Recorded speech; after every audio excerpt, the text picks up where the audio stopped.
everybody, I'm JJ, watching Reality Survival. And so I just did a video talking a little bit about, what my thoughts were on the most likely outcomes were with the Israeli thing. And so today I want to, at the end of that video, I basically said, like, look, hey, there's a tangible possibility that things could go sideways. You should be preparing as if that something could happen, right? And so that's what this video is going to be about.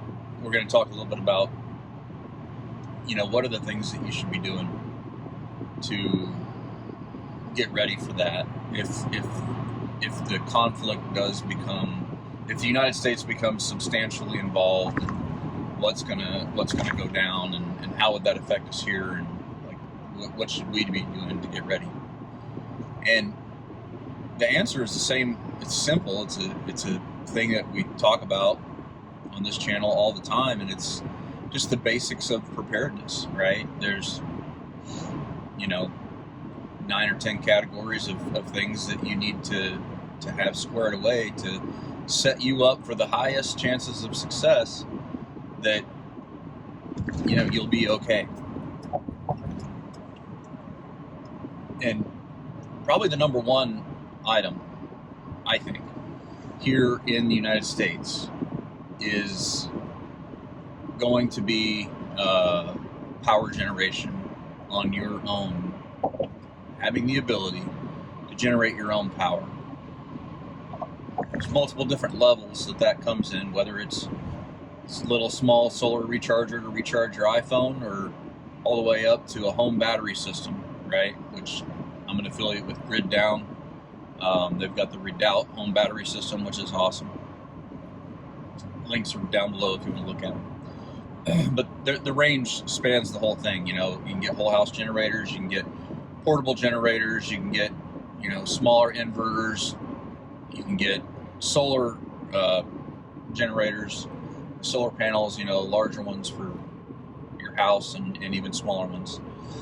So the range is there based off of your budget and your ability to do it. But if the United States gets pulled into a wider conflict and we start to see significant revenue expenditures, money being spent on the war and all that kind of stuff, that will likely mean that our infrastructure here is going to continue to take a hit, because it's dated.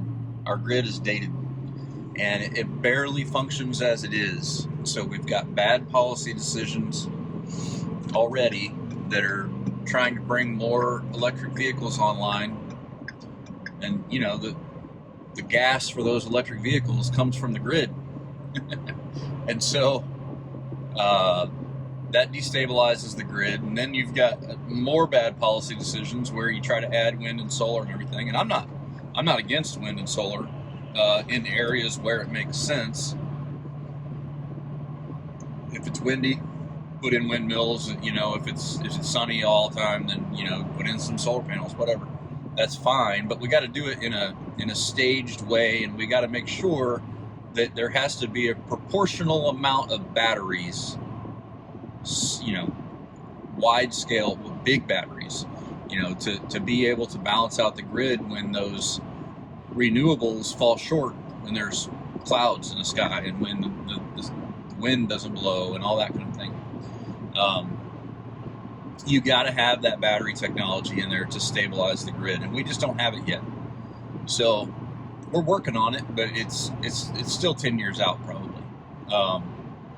So we have to have, or we need to realize as people who have to deal with the consequences of an aging grid and bad, policy, that we're moving into a time when there's a good chance that we will see increased infrastructure-related blackouts. Then on top of that, we're also moving into a time frame when we are almost certainly going to see an increased amount of civil unrest.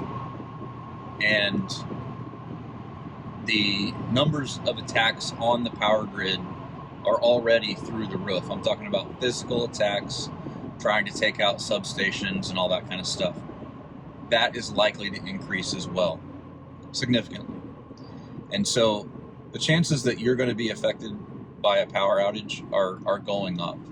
And, you know, let's face it, I mean, power goes out occasionally anyway, right, with storms and all that kind of thing.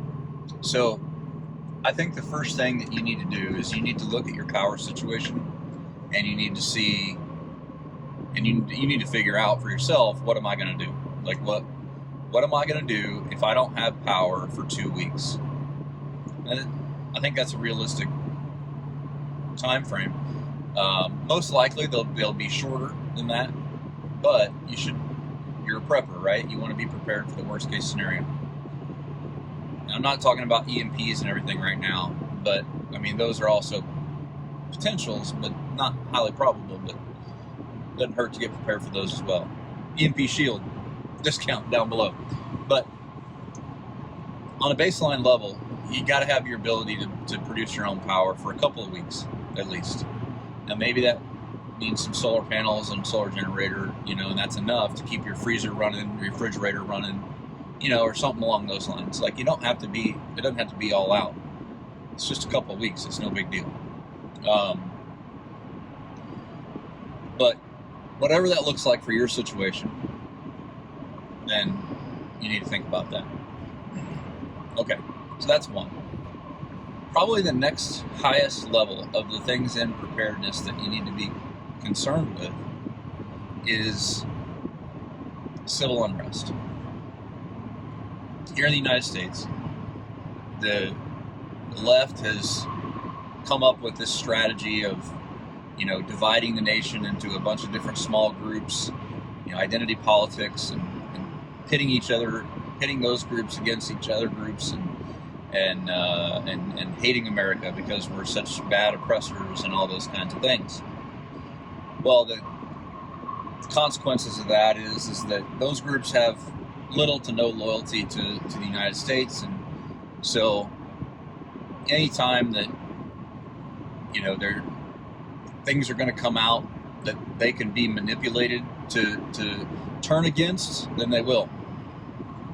And they're easily manipulated because they don't know the issues, they don't study the issues, and they don't really care. They want to rage, right? Rage against the machine.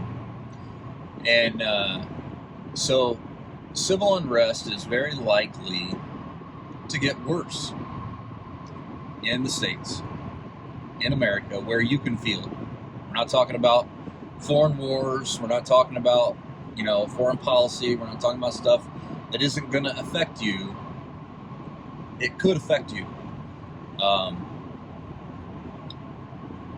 You know, traffic disruptions probably going to increase. You know, riots in urban areas probably going to increase. Vandalism almost certainly going to increase. Violent crime certainly going to increase. We just had the shooting the other day, the crazy guy in Maine, and I think it's an awful situation, and there's no excuse for anybody to do that, period, full stop. And I wrote about this on the Substack, on my Substack, realitysurvival.substack.com, and this was a post to the paid subscribers the other night. But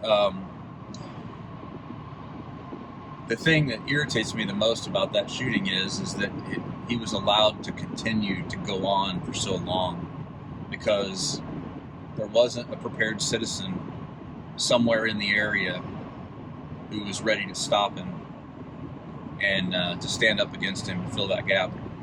And I think that's crying shame, because if we didn't have an anti-gun culture, you know, pushing back on, you know, people from arming themselves, if we had a culture that promoted responsible gun ownership and, you know, training and and had a mental health system that was, focused on healing people and giving the people the support that they need, instead of it being something that, that is looked at as, you'd be ashamed of, then I don't think this would have become as big of a problem. But anyway, that's a side trail. If you can be armed and you're trained, you should be armed, and you should always be ready to step in and fill that gap. So anyway, but along the lines of civil unrest, it's probably going to get worse before it gets better, and that's going to probably last several years, 6, 8, 10 years here in the States. We're likely to feel a lot of turmoil over these next, the next coming decade or so. It will eventually get better, but it's probably going to get pretty shaky. Election time frames coming up. As we know, we always see a lot more civil unrest in these groups, because the dark money kind of funds the groups to get out and get active and all that. So that's gonna increase, and it's probably going to affect you in places that you wouldn't think where you would see it. The people that are in the real rural areas, they're probably not going to feel much of that, which is why I live in a rural area. I have to drive an hour and a half to get down to work when I got to come into work.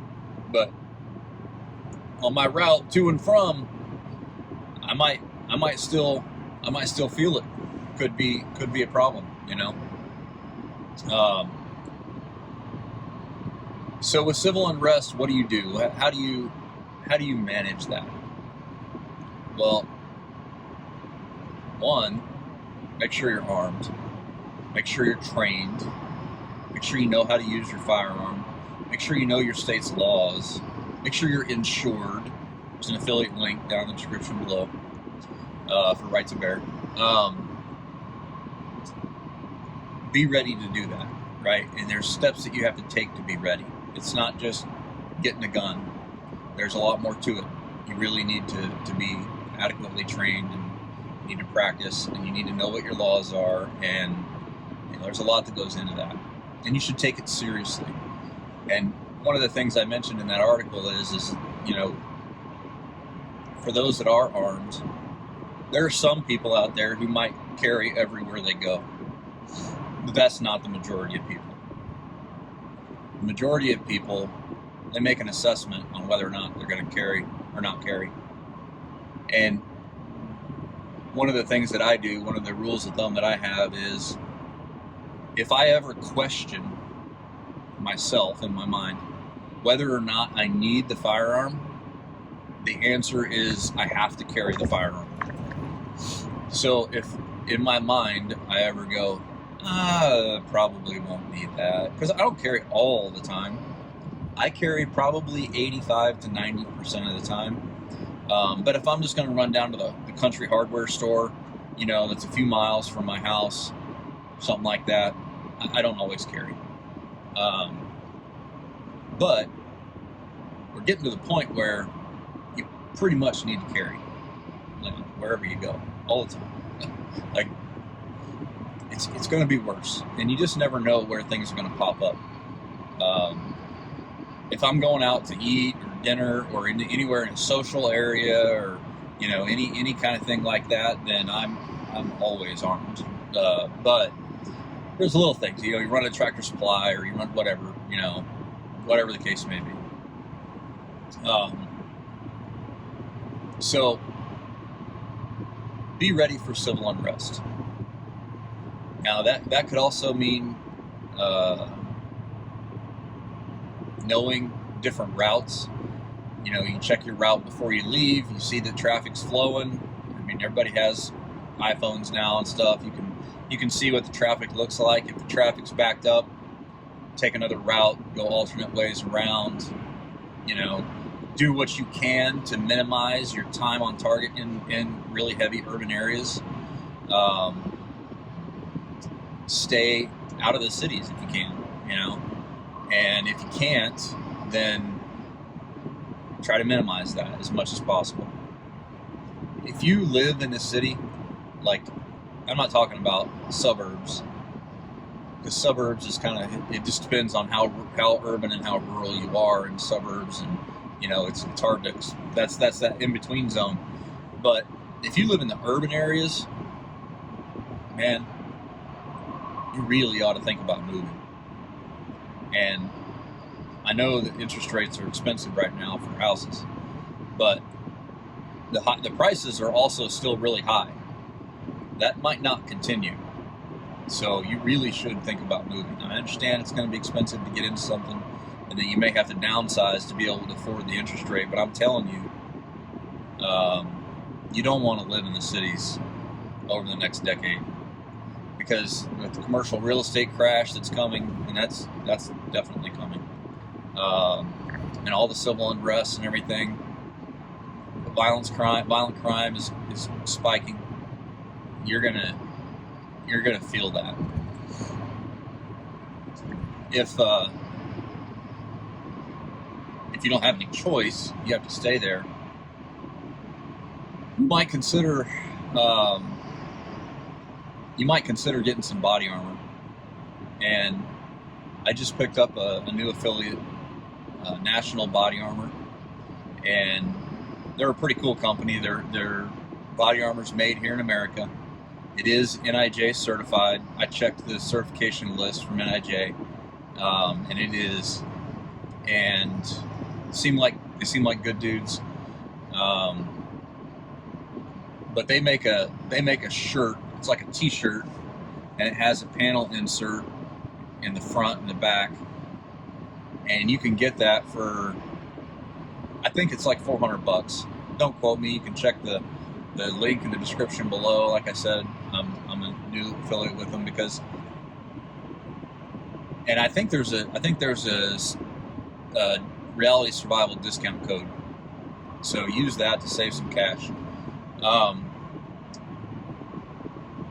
You guys might notice that my whole model for the business that I do, which is reality survival, this is my side business, right, is that I have tried to examine the things that I think that most people in America will need.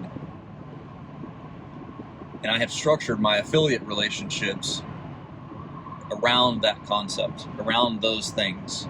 So I've taken a look at the water infrastructure, and I said, man, we really need to have, like, people need to have the ability to filter water in their house. So that, you know, that's why I'm an affiliate with New Aqua and push their RO systems. The body armor thing, I think that we're going to see more civil unrest, and people are still going to have to go to work. So it might make sense for those people who live in urban areas to have some kind of a body armor that you can put on and wear underneath your clothes and actually get to work. I know that sounds crazy, but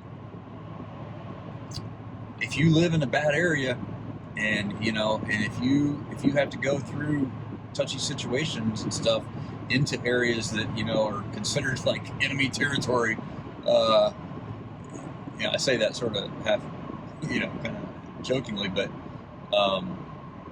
it could get pretty bad here. But you're still going to have to go to work, you know.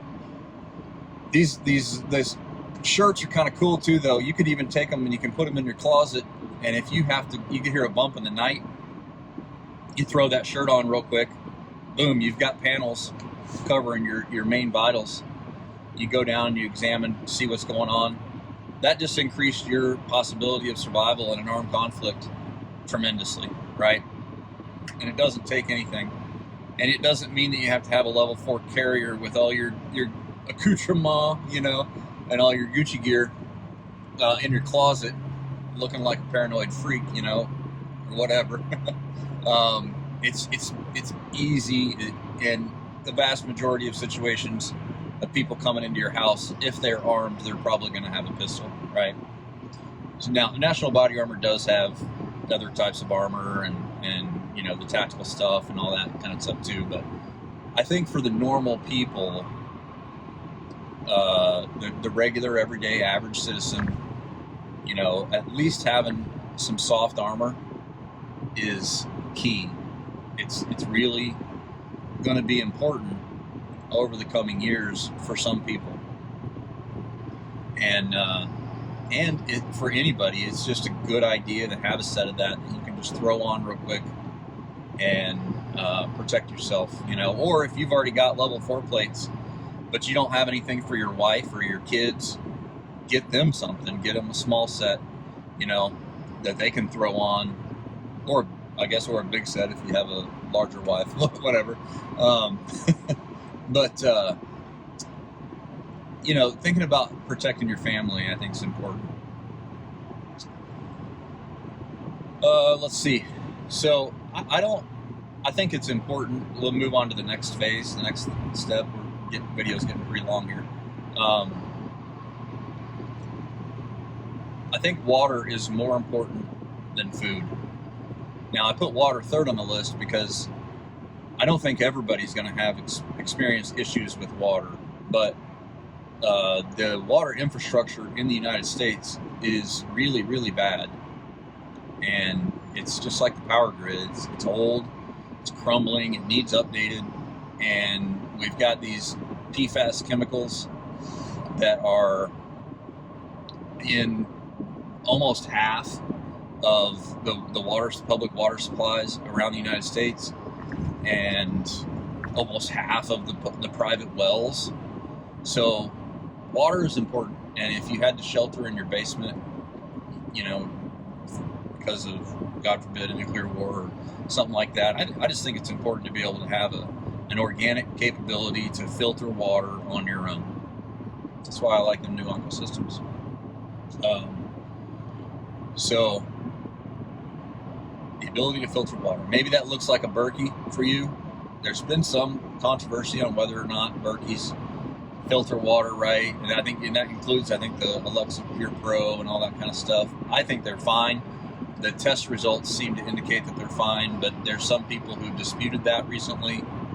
I don't know if it really, you know, has any merit or not.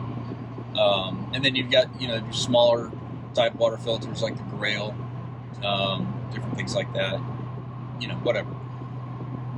Have the ability to filter water, filter and move water, transport water, you know, pump water from one tank to another, whatever. Have some bigger tanks and barrels, and, you know, just the ability and the capacity to make your own fresh potable water, whatever that looks like for your situation. After that probably comes food, and I don't think that any time in the next 10 years the United States is going to have any critical shortage of food. And I know that most preppers tell you that's the number one priority, but it's not really. Not for people in the United States. You need to have, you know, enough food for, you know, a month at a minimum. 3 months would be great. If you can do more than that, then that's awesome. But the chances of having wide scale food shortages in America is really low. Now, it is possible that we could have some shortages, some supply chain shortages, you know, especially if anything kicked off with China and all that kind of stuff, and not from food that China manufactures for us, but I mean, we get a lot of pork from them, and some, you know, there's different Chinese-owned companies and stuff, but we have the organic capability to produce most of our own food here, and that ain't going away. It's just it exists here in the States, so that's probably not a problem. But the lids, the packaging, the bottles, the, you know, whatever, those kinds of things, we get a lot of that stuff from China. And so you could see some disruptions, some supply chain disruptions in that regard, potentially, if there, you know, was as issues develop with China. I don't think that that's going to happen on a big scale, but I mean, we're moving in that direction, but it's a long ways off, you know. So it's not likely that you're not going to be able to get any food. However, when you see civil unrest, when you see strikes, you know, Teamsters starts to strike or something and trucks don't get delivered, there's only so much food in the stores. Most people say about 3 days worth, and it's really less than that. It's really about a day's worth if people start panic buying. So that's why you want to have some supply of food in your own house. Now, I'm an affiliate with Nutrient Survival. They've got really good tasting food, but it's pretty expensive. You can honestly, you can just stock up your shelves and the stuff that you eat. Keep an extra rack, you know, go buy some of them big wire shelves or wire racks at Home Depot or Lowe's and fill one of those up with some extra food that you eat. That's gonna get you through 90% of situations that might happen here. Again, if you can do more, then do more. That's cool. But really, the big top three that you really should be focused on are: how are you going to produce power? How are you going to provide for your own defense and keep yourself safe during times of increased civil unrest? How are you going to be able to get and make water safe to drink in case you have an issue in your area? And then having some extra food, like, you know, those are the top 3 or 4 big ones. If you can start getting into the other stuff, then that's probably good. The next thing on the list is probably, you know, preparing and trying to develop some sort of a network that you can get intelligence from, and that can take a variety of different routes. Since people don't like to talk to other people face to face nowadays, probably the one that most people are most comfortable with would be ham radio, and that's why I'm affiliate with hamradioprep.com. I think that's what it is. There'll be a link down in the description below. They have online training courses, and those training courses are really good, and they get you prepared and ready for the ham test. And the reason that you want to take your ham test is that it allows you to start using better frequencies, lower frequencies that travel further distances, and you can get in touch with a bigger range of people. Now, if you don't want to take a test, then you can also do the GMRS. They've loosened up some of the regulations on GMRS lately, so you can get higher wattage radios and higher antenna towers and different things like that, and you can reach out and, you know, do a little bit better. You can get some decent, you know, like communication within your county level kind of thing, you know, 50 miles, something like that. S2 Underground, the YouTube channel, they just put out this thing talking about GhostNet, which it's a little bit more advanced than what most people are gonna be able to pick up and understand. But if you're interested in learning about that, you can check that out. I've also got about an hour-long Prepper Comms lesson on American Prepping Academy. If you download our cell phone app, we have a cell phone app called American Prepping Academy. It's got like 12 other prepping channels on it. It's basically just an app that will allow you to look at different categories and playlists and see the videos that these content creators put out directly. So you don't have to worry about YouTube notifying you. You can look in the app, and every time that they publish a video, it'll be there. within 24 hours. It automatically updates. And so there's no algorithm separating you from them. So it's free. You can download it on the Google Play Store or the Apple Store, as long as your phone's, you know, fairly updated. It doesn't support older editions, but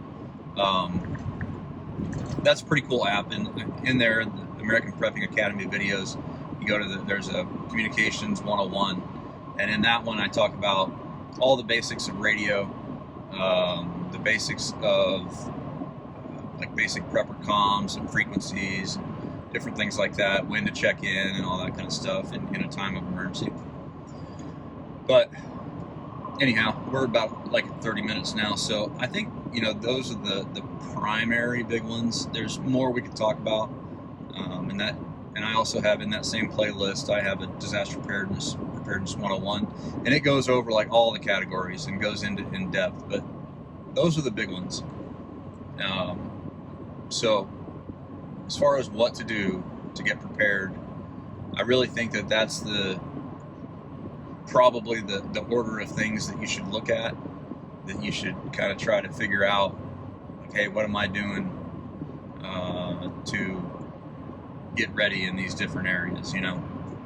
So check it out, see what you think. All the affiliate links down below, and let me know your thoughts. Don't forget to live the 6 P's. Proper prior preparation prevents poor performance. Stay safe, guys.